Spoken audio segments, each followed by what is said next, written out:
Bonjour tout le monde et bienvenue dans mon garage pour le guide de l'auto. Alors cette semaine, on va parler de la BMW i4, une voiture franchement impressionnante. On revient sur un des dévoilements du Salon d'Auto de New York, en l'occurrence le Hyundai Santa Cruz 2025. Mais d'abord, réponse à la question de la semaine dernière. Quelle a été la dernière Oldsmobile offerte avec un moteur à 8 cylindres? Mais la réponse, c'est l'Oldsmobile Aurora qui a vu sa production cesser en 2003. On pensait peut-être au Oldsmobile Bravada qui, lui, a vu sa production cesser en 2004, mais contrairement au GMC Envoy Chevrolet Trailblazer notamment, il n'y avait pas de moteur V8 d'offert du côté de chez Oldsmobile. C'est en 2004 qu'Oldsmobile a vu sa production terminée. On a fermé l'entreprise en cours d'année 2004.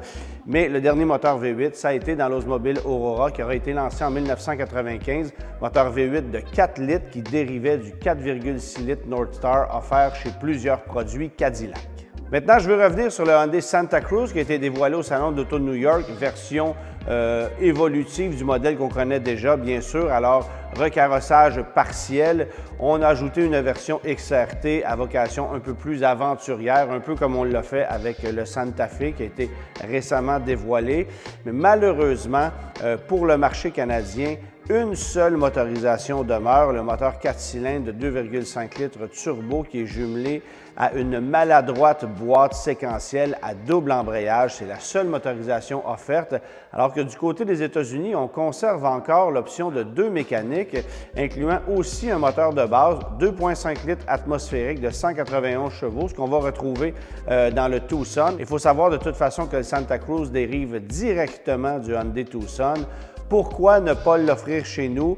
Pas de réponse précise de la part des stratèges de Hyundai au Canada, mais on peut s'imaginer que la profitabilité est plus grande du côté des États-Unis que du marché canadien et qu'on préfère chez nous vendre des versions qui sont plus chères, plus luxueuses, bien que cette motorisation-là soit très mal adaptée, selon moi, au Santa Cruz. C'est peut-être la raison pour laquelle le produit ne connaît pas le succès escompté. On en vend 3500 unités par année sur le marché canadien. Remarquez qu'aux États-Unis, la proportion est équivalente. On dit toujours que le marché américain devrait vendre 10 fois plus d'unités que le marché canadien et c'est exactement le cas avec le Santa Cruz. On vend 36 000 Santa Cruz aux États-Unis contre 3 500 au Canada. C'est carrément du 10 pour 1. Mais bien sûr qu'aux États-Unis, la majorité des acheteurs vont opter pour le moteur de base 2,5 litres.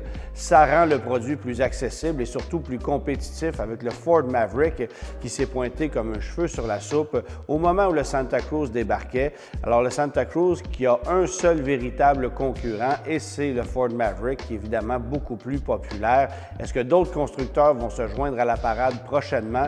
Fort probablement, on s'attend à ce que Ram débarque avec une camionnette Rampage confirmée pour le marché nord-américain, un véhicule qui est actuellement offert pour le marché mexicain en Amérique du Sud à quelques endroits, mais on attend ce véhicule-là de pied ferme chez nous. Ça fera un autre véhicule intéressant dans un nouveau segment de camionnettes qu'on pourrait considérer comme urbaines ou camionnettes véritablement compactes qui n'ont pas évidemment la même vocation que des Tacoma, des Frontier ou des Ford Ranger.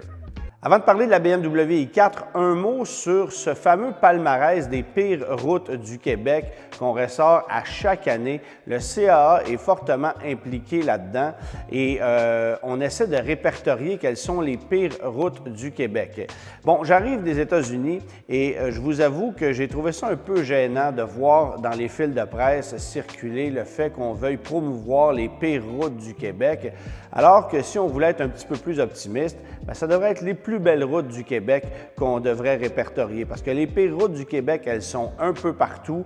Les routes n'ont jamais été en si mauvais état, particulièrement dans la ville de Montréal où on a carrément l'impression que c'est un champ de mine. On pourrait littéralement citer la plupart des rues de la ville de Montréal parmi les pires routes du Québec.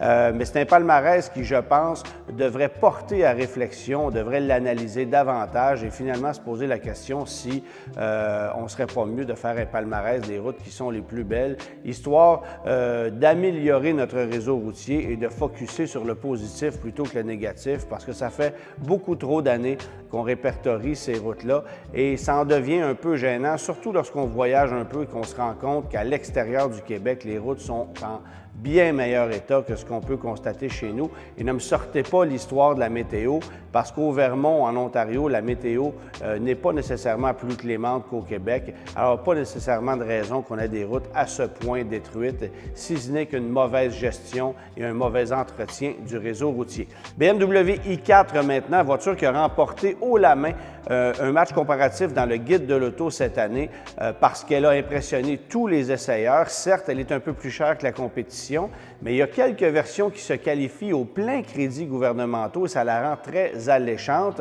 La voiture qui est ici, c'est une version xDrive 40, donc qui ne se qualifie qu'au crédit fédéral de 5 000 Le crédit provincial au Québec n'est pas applicable parce que la facture se situe au-delà des 65 000 mais quand même, c'est une voiture qui est franchement impressionnante. Il y a 4 déclinaisons de la série 4 Grand Coupé en version i4. Il y aura une version à moteur à essence traditionnelle qui sera offerte à 300 unités seulement cette année sur le marché canadien, voiture qu'on offre sur le marché américain également. Mais BMW Canada a décidé de focusser sur l'électrification avec cette configuration de carrosserie qui est essentiellement une série 4 Grand Coupé traditionnelle, mais avec motorisation électrique. Alors, ça commence avec la BMW i4 eDrive 35, version de base propulsée, 281 chevaux, 412 km d'autonomie, issue d'une batterie de 70,9 kWh. Alors, cette voiture-là est vendue avec tous les frais, donc transport, préparation, frais de concessionnaire, à un peu plus de 58 000 Vous retirez 10 437 de crédits gouvernementaux actuellement applicables.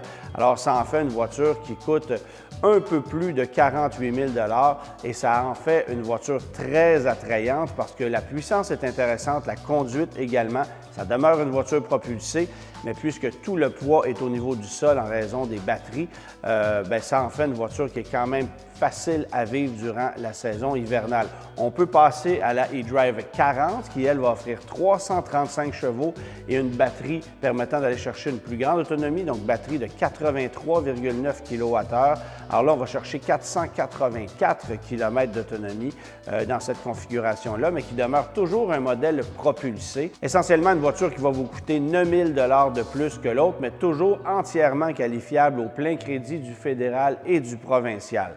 Et on passe ensuite à la version xDrive 40, donc avec 4 roues motrices. Alors là, puissance majorée à 396 chevaux, mais toujours avec la même batterie de 83,9 kWh.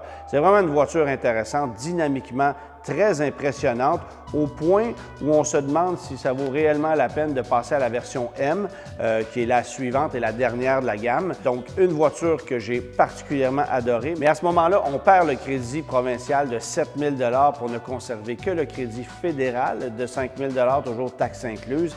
Le prix de la voiture qui est ici, en incluant tous les frais, c'est un petit peu plus de 73 000 Alors, sous la barre des 70 000 avant les frais de transport, préparation, frais de concessionnaire, ce qui permet d'aller chercher une éligibilité au crédit de 5 000 Et finalement, au sommet de la gamme, la version M50 à 469 chevaux, là aussi rouage intégral, mais beaucoup plus axé sur la performance, sauf que là, on n'a aucun crédit applicable. Et honnêtement, bien que ce soit une voiture encore plus impressionnante sur le plan dynamique que ce qu'on a ici, moi, personnellement, je vais préférer l'équilibre de la voiture qui est ici. Je trouve que c'est la formule la plus attrayante. Maintenant, en considérant la perte de crédit provincial de 7 000 et le supplément de prix de 6 000 par rapport à la version propulsée, est-ce que ça vaut réellement la peine d'aller vers cette version xDrive alors que la eDrive 40 peut faire un travail exceptionnel? Personnellement, j'opterais probablement pour cette seconde version, la eDrive, qui offre une puissance intéressante, une autonomie franchement très attrayante et un comportement qui est tout aussi intéressant que ce qu'on a ici. Bon, évidemment, on a l'avantage du rouage intégral, mais ça coûte cher pour profiter des 4 roues motrices.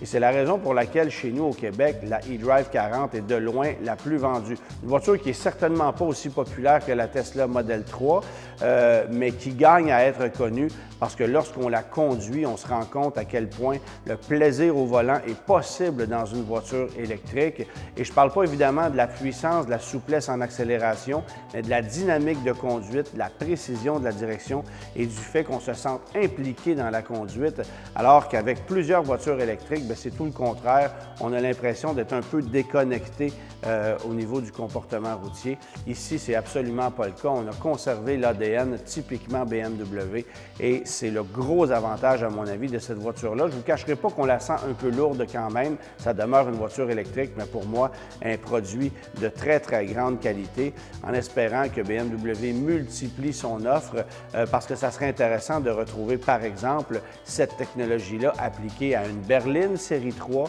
voire même à un coupé, voire même à un cabriolet qui pourrait être intéressant pour certaines personnes, peut-être un peu moins sur notre marché, mais quand même, c'est une technologie qui a fait ses preuves et qui, jusqu'à maintenant, n'a pas eu de problème majeur. On sait que chez certaines voitures en compétition, les problèmes de fiabilité, de qualité sont nombreux. Ici, ce n'est pas le cas. C'est vraiment une voiture coup de cœur, pas donnée, certes, mais qui vaut la peine d'être considérée. Et si on est raisonnable au niveau des options, on peut demeurer dans une fourchette de facture qui le demeure également, surtout évidemment avec les modèles propulsés. Et je termine avec ma question de la semaine. Avant qu'on assemble des voitures Tesla à l'usine de Fremont en Californie, quelle voiture produisait-on dans cette même usine qui a évidemment été complètement revampée pour pouvoir accueillir la production des Tesla Model 3, Model Y, Model S et Model X?